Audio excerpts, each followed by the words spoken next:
Aku pangeran nuruti kowe iku iso. Jadi Allah sendiri ketika dengan mazahirul jamal itu malaikat ya ono sing wani bantah. Masyhur itu kan malaikat sing bantah pangeran ataj alufia mayusidu fiya wasfikut. Karena Allah dengan mazahirul jamal. Sing paling masyhur Nabi Musa. Nabi Musa itu ketika Nabi Mi'raj. Nabi Mi'raj itu beliau kira-kira di langit keempat lah yang masyhur atau kelima. Ngelangkai. Nabi Musa mewangis, ya Rabbi ini apa-apaan? Orang sing ja'a ba'di kemudian melangkai makom saya ini apa-apaan? Dan Nabi Muhammad kan apapun hebatnya kan junior. Kok melangkai makom saya ini apa-apaan? Enggak fair.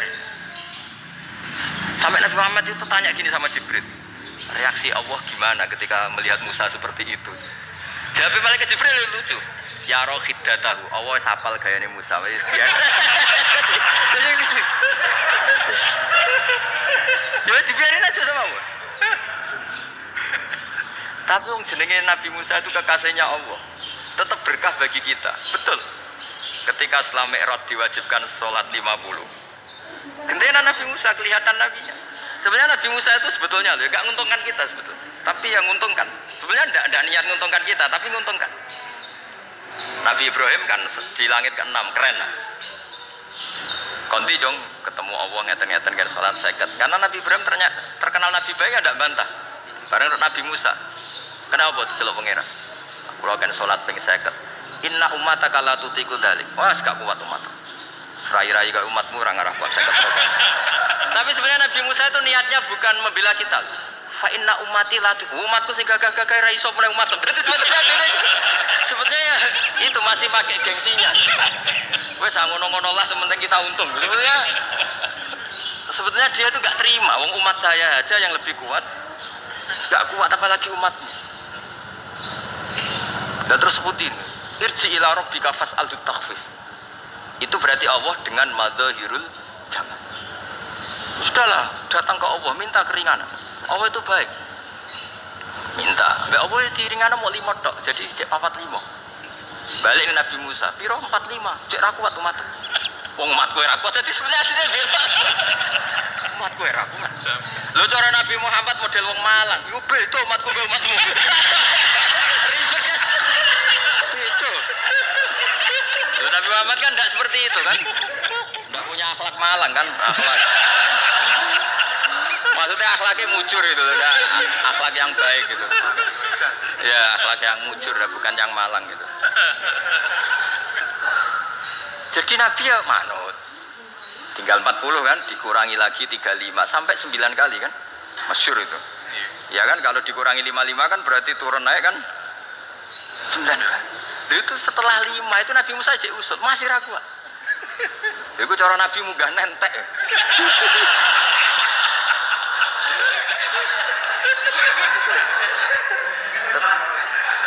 Iya, doa tuntas betul. Bebas. Terus munggah ado-ado laopo. Ngapain itu? Akhirnya Nabi Muhammad sudah sampun ya kalimah Allah. Saya ini malu sama Allah Musa. Sudah 9 kali dan diturutin terus. Jadi Allah kalau dengan madzahirul jamal itu Nabi Musa biasa nego sama Allah. Tapi ketika Allah dengan madzahirul jalal itu Nabi Musa agak berani. Yaitu di hadis syafaat. Hadis syafaat ketika manusia datang ke Nabi Adam, ya tuna Adam, ya Adam anta abul basar ngene isfa'li ana inda rabbik. Kamu saya minta mensafaati kita. Nabi Musa, Nabi Adam ya inna rabbi qad ghadibal yawma ghadaban lam yaghdab qablahu mislah wa la yaghdab ba'dahu mislah. Ini Allah sedang murka besar dan tidak akan murka seperti ini lagi. Sudah saya tidak berani nafsi. Nabi Ibrahim enggak, termasuk Nabi Musa ketika itu ya enggak berani. Karena Allah dengan madzahirul jalal. Itu Nabi Musa enggak berani. Sudah saya sendiri itu pernah salah. Yaitu saya membunuh seseorang yang enggak disuruh oleh Allah membunuh itu. Yang pas diotosi orang Kipti. Akhirnya datang ke Nabi Muhammad. Pas ke Nabi Muhammad, Allah dengan madzahirul jamal. Apa dengan madzahirul jamal sampai Kanjeng Nabi ngendikan analah saya akan memintakan syafaat kalian. Terus fa'ahmadu rabbi bimahamida allamaniha rabbi. Saya muji Allah dengan pujian-pujian yang orang lain tidak tahu, hanya saya yang diajari, kata Rasulullah. Nah, di sini menurut banyak ulama termasuk kitab yang saya baca, kenapa Muhammad sebagian namanya Ahmadu? Itu dari af'al tafdil, Eva Muhammadun Ahmadu min ghairihi. Muhammad Rasulullah itu kalau muji Allah di atas cara mujinya nabi yang lain. Jadi Ahmadu bukan dari fi'il mudhari' lil mutakallim tapi dari af'al apa? Tafdil. Fa Muhammadun Ahmadu min ghairihi.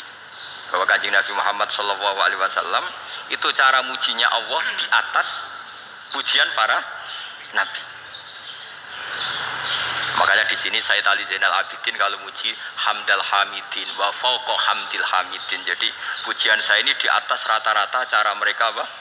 Memuji. Yaitu sirinya apa? Nabi itu tahu bahwa akhirat itu tidak bisa batasi Allah.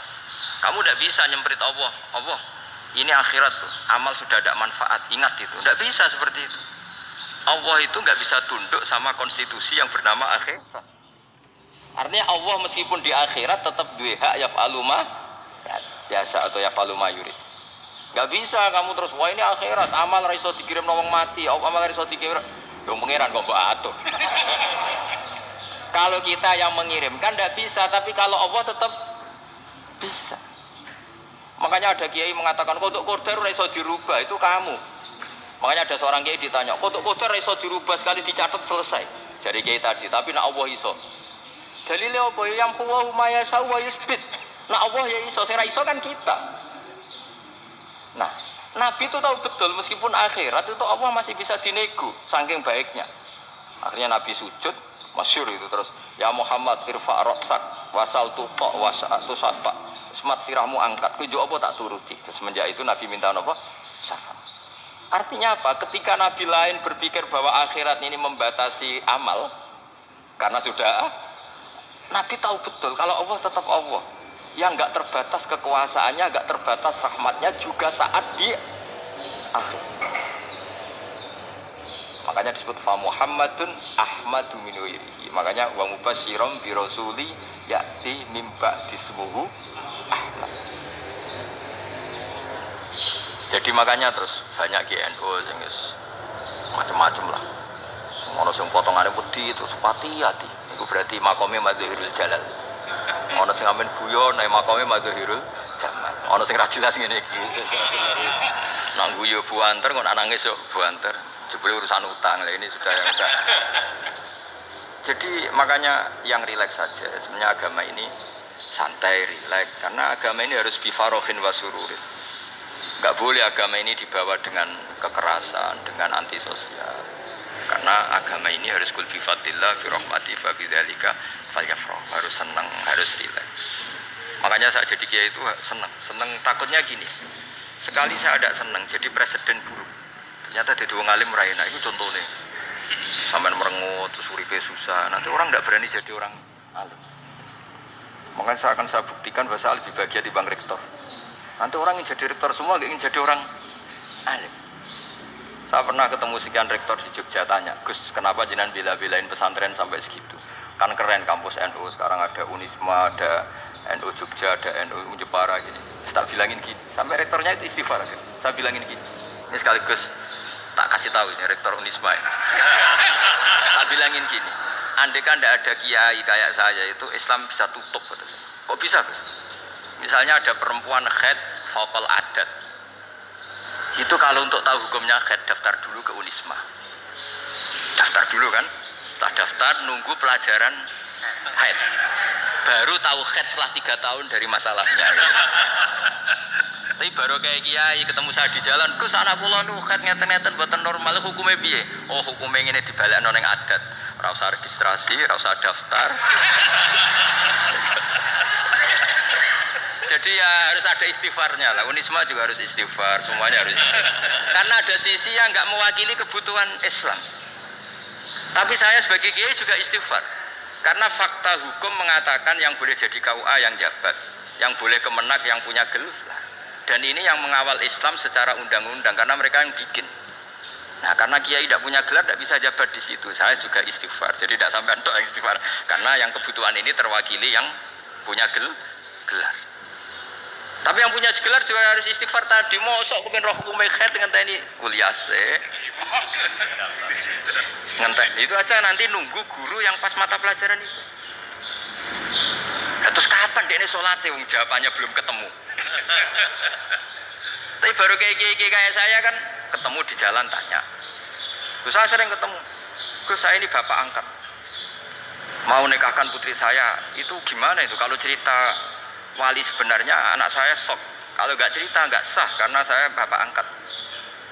Itu banyak. Hanya tak akali ya sudah wali yang sebenarnya taukil pada hakim tanpa diketahui, tapi hakikatnya itu taukil hakim. Itu kan tidak gampang. Dan tapi kalau tanyanya di kampus registrasi dulu, daftar dulu, baru tahun berapa ada pelajaran itu? Semester 5 baru tanya. Iya kan? Semester 5 ya? Iya. Oh itu kan. Jadi jangan kira terus sistem munisme itu yang terbaik di dunia, ada juga kan? Ada juga. Dan sistem-sistem yang lain maksudnya ada aja. Tapi sistem kiai lho, Mbah Mun juga sering pesen saya, kowe kudu seneng pegawai negeri ya. Piye-piye sing jaga agama pegawai negeri. Kemarin pas acara 7 harinya Gus Roba saya matur itu di depan para kiai. Setelah saya jadi kiai ya itu nyata. Islam di Papua, di NTT yang bawa siapa? Dokter negeri, ya kan? KUA negeri. Barokahnya mereka negeri dijamin negara kan? Barokahnya Muslim berkebutuhan Islam. Akhirnya bikin musola di situ, bikin masjid. Bahkan di Korea Utara itu ada masjid bawaan duta besar. Karena banyak duta besar Muslim berkebutuhan. Yang bisa gini itu yang negeri apa yang swasta? Negeri lah. Di sini kiai tidak mewakili semua kebutuhan apa? Islam. Tapi kampus juga kampus Islam sekalipun tidak memenuhi semua kebutuhan Islam tadi. Masa orang tanyakan nunggu semester berapa tadi? Semester 5 masih daftar dulu. Nunggu pelajaran itu. Kayaknya pas ketemu dosennya, saya tidak pernah ribet kan? Pas dosennya cowok gitu. Jadi sudahlah, makanya ini. Iya, makanya ini kan bentuk kearifan. Jenengan ngakui fungsi kiai kayak saya itu bentuk kearifan. Saya juga ngakui jenengan itu butuh kearifan. Saya sering didolani KUA itu. Itu rata-rata ya didikan kiai. Kompilasi hukum Islam itu banyak ya, janda cantik. Contohnya harus cantik, kalau jelek nggak mungkin terjadi kan. Ada janda cantik kebetulan suka kawin tapi takut zina. Saya ulang lagi, suka kawin tapi takut. Itu seringnya gitu Pak Rektor. Jadi dia kawin bosen, bilang ke KUA, Pak saya sekarang mau nikah sama ini. Tapi kamu memang punya suami. Ya tapi kan nggak tercatat Pak. Itu KUA-nya rata-rata itu nggak berani. Meskipun nggak tercatat karena secara fikih meskipun nggak tercatat tetap dia seorang perempuan yang bersuami, maka nggak boleh nikah sama orang lain.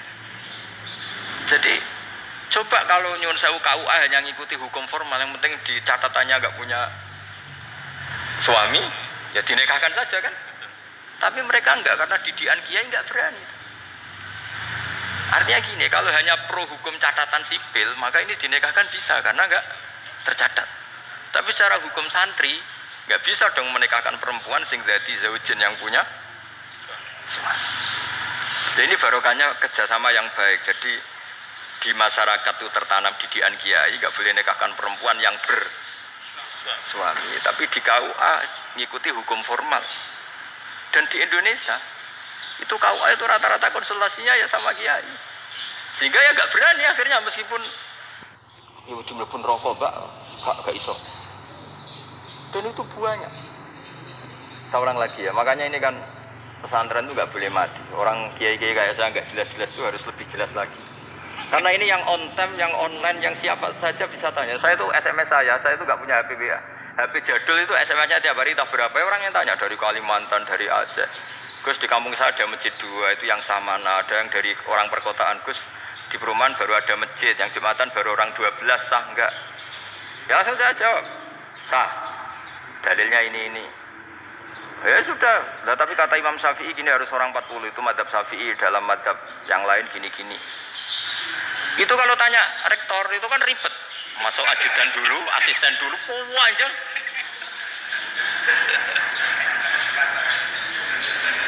Wah itu kan ribet kan?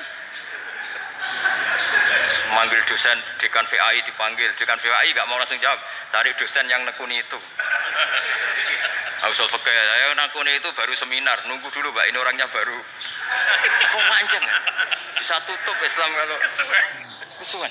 Coba kalau tanya kiai kan enggak ketemu di jalan. Dulu Mbak Zubair kata Mbah Mun, saya termasuk santri yang diapresiasi Mbah Mun. Dhisik Mbah Zubair ya ngono, ana nang takok pe sowan gak oleh. Gak takok ning kene ae. Jangan biasa ditanya orang ngadeg-adegan. Ya alhamdulillah ilmunya cukup, kalau gak cukup ya kok sik. Jadi sebetulnya orang sopan itu ya agak-agak ada yang ditutupi sebetulnya. Buatan prayogi teng dalan nginjang mawon matur. Ya, sebetulnya sebenarnya memang ilmunya agak cukup gitu. Tapi itu sebenarnya secara fikih itu haram, menunda itu haram. Ya haram tuh, coba bayangkan ya kalau tanyanya sekarang, Gus saya ini sudah keluar darah 1 bulan penuh, padahal normalnya hanya 6 hari. Saya nanti sholat enggak? Kalau nginjang mawon dugi kula. Berarti kan hari ini belum ada keputusan. Sholat apa enggak kan? Tapi karena modus tadi, boten prayogi nggih ngendikan ngoten teng dalan nginjang tegen kula. Itu kemungkinannya 2, sopan atau goblok itu aja. Kayaknya kalau sopan enggak lah. Kayaknya enggak lah kata saya. Karena secara fikih itu jelas haram. Bagaimana mungkin suatu yang harus dipraktekkan nanti duhur dijawab besok, berarti duhur, asar sampai subuh belum ada jawaban, berarti nggak ada sholat kan? Makanya dibutuhkan orang-orang alim yang kultural seperti ini, dan NU menghormati kultural. Tapi Mbah Mun juga sangat menghormati Islam formal, karena tadi produk-produk formal itu bisa dilembagakan oleh negara, dan itu kita ikut untung. Makanya Mbah Mun itu kalau punya tamu KUA, punya tamu polisi sampai pejabat itu. Kenapa saya contohkan KUA? Supaya jangan kira seperti pendapat orang-orang hasud, wah ya mesti aja disolani presiden seneng, menteri seneng, enggak juga. Sebenarnya semua kiai itu mulai KUA sampai polisi, polsek, polres itu seneng semua. Karena sama-sama diajak mengawal bangsa ini, diajak mengayomi semua masyarakat. Tapi kadang-kadang masyarakat kritiknya, jenenge kiai disolani menteri ya seneng, presiden. Padahal yang sowan kiai itu mulai KUA, Kapolsek, kepala desa, RT, Mudin. Itu mungkin kalau tanya lucu-lucu. Gus kalau nanti nyembelih pitik kemanian, pitik gue gede man. Akhirnya Gus ngerti nak kemanian langsung tak sebelah pun. Terusannya gue satu orang. Ribet. Ya tak jawab. Lah pitiknya masih gue cek urip orang. Cek urip Gus. Wes sah cara madzhab Malik kerja urip. Karena itu ada perdebatan antara madzhab Malik dan madzhab Syafi'i. Nah cara Imam Syafi'i itu agak ketat. Hewan yang punya kehidupan sudah muttoribah, misalnya ayam jago, contohnya harus jago, karena kalau ayam kecil diikhlaskan haram. Jadi, yang cilik wae kan gitu. Fikih itu ya, fikihnya orang Indonesia itu pecundang. Kalau ayam kecil nggak ditanyakan, mate ra wis. Kalau jago ditabrak truk kejet-kejet. Andai kan nggak disembelih pun mesti mati. Itu cara madzhab Syafi'i itu haram. Karena penyembelihan ini tidak menjadi penyebab kematian, tapi memang karena kecelakaan tadi. Cara madzhab Imam Malik enggak. Andai kan enggak disembelih, matinya kan 2 menit lagi atau 1 menit lagi. Andai kan enggak disembelih. Berarti mati sekarang itu bawaan besok apa bawaan kecelakaan? Ya sudah halal gitu caranya. Nah akhirnya ya saya bilang ya sudahlah kita semuanya mati. Jadi cara debat, cara Imam Syafi'i enggak, cara berpikir itu sudah tidak kehidupan yang normal. Yang dimana-mana penyembelihan itu mematikan yang hidup normal. Jadi agak ketat. Sehingga dalam contoh kemanian, kalau dalam bahasa Jawa nyembelih agak sempurna terus besoknya jatuh atau apa itu, kalau pakai madzhab Syafi'i agak kesulitan. Jadi kalau madzhab Malik asal diselesaikan secara fauron, dan juga sebagian madzhab Syafi'i itu halal. Nah orang mesti tanya gitu, Gus, kudusku tabrak truk, eman Gus kejet-kejet. Nak pitik cilik ra ditakok. Makanya termasuk kritiknya Mbah Mun. Tapi ini madzhabnya Mbah Mun ya. Kamu boleh ikut boleh ndak, karena ini urusan ndak penting. Dewe wong lucu. Nak ditakoki yuyu muni haram mergo amfibi. Yuyu ngerti ya, Mas? Yuyu nggih. Tapi nak ditakoki kepiting muni halal. Mergo nak yuyu haram gak eman, nak kepiting eman. Padahal alasannya coba, kenapa yuyu haram? Karena amfibi kan, bisa di air. Pertanyaannya, kepiting seperti itu enggak? Nah, tapi kepiting kalau haram kan eman. Karena besar kan. Kalau yuyu silahkan haram kan gitu. Artinya apa?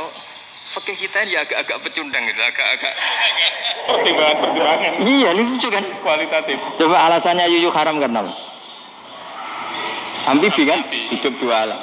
Pertanyaannya kepiting seperti itu enggak? Iya. Iya, kenapa?